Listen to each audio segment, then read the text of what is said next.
Joining me is on set here is Pete Hegseth, co-host of Fox and Friends Weekend, and Iraq and Afghanistan war veteran, of course, and author of the new book, Battle for the American Mind. Very important story about our American school system. And Jason Rantz, KTTH Seattle radio talk show host. Gentlemen, welcome. Obviously, we were watching the end of all of that together here. But one of the things that I'm very cognizant of is what's going on in the right-hand corner of everybody's screen. And we have fully covered these hearings this afternoon, but the market is down about 821 points. So when we look at what voters are interested in, it's what's happening in their everyday lives at this point in 2022. And we see tremendous inflation, a lot of downward pressure on everybody's 401k. I don't think the market is just for rich people. People are invested all across this country in mutual funds and saving for college and all of that. At the same time, they're also very concerned about what's going on in this country with crime. And gentlemen, we see that. Inflation is a big concern. Crime is a big concern. And I want to zero in on the lives of two individuals to make this point about crime. Let's look at these two police officers who were just killed in California.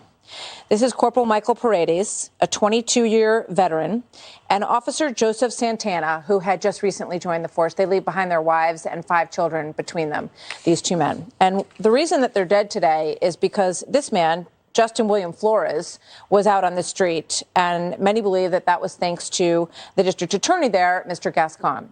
This guy has a rap sheet. It is quite long. We'll show you on this full screen here some of the assault, battery, car theft, drug possession, weapons possession, illegal weapons possession, all of that. So these families are now without their fathers thanks to this man. So, Pete, let me start with you.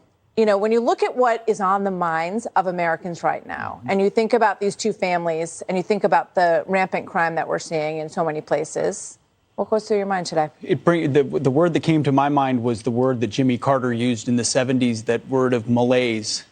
Whether it's a border that's wide open with sheer criminality, whether it's the crime in this story that you're talking about here, whether it's that stock market that doesn't impact individual people or their gas tank or their grocery cart. And in this particular case, these two officers right here, there was a 3-strike law where this killer should have been in jail instead of on the streets. And what George Gascon and other liberal DAs have done is they've just decided to fail to prosecute. They are not actually executing as prosecutors. They're effectively public defenders.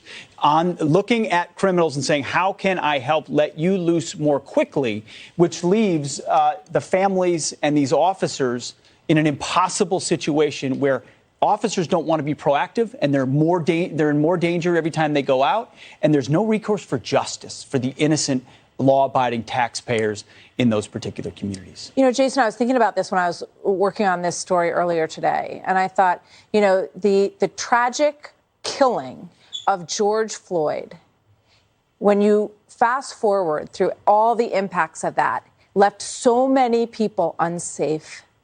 And that's a real tragedy. His killing was a tragedy. The loss of these two police officers is a tragedy. And it's all linked to what Pete's saying in terms of the holdback on the part of some police officers because they are afraid to go in and get involved in many cases. And these prosecutors who aren't willing to keep people off the streets. Yeah, and oftentimes it's the exact communities that they said on the left they wanted to protect from police violence. They're the ones who are being victimized and re-victimized. Communities of color are hit the hardest when you go after cops, when you defund police departments, when you decide we're not going to enforce the law. And on top of that, of course, now we have 2 officers who are no longer with us. 2 heroes who put on that uniform every single day, and they went into the community with the intent of helping people, protecting people, only to be let down by the system that they are working with.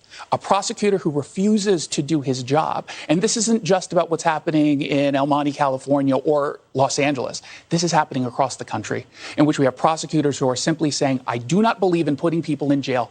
I think that they should be going into probation and restorative justice. I think these prosecutors, you know, it looks like he's about to be ousted. They have a recall effort that has amassed more signatures than they've ever had in California history. I want to bring in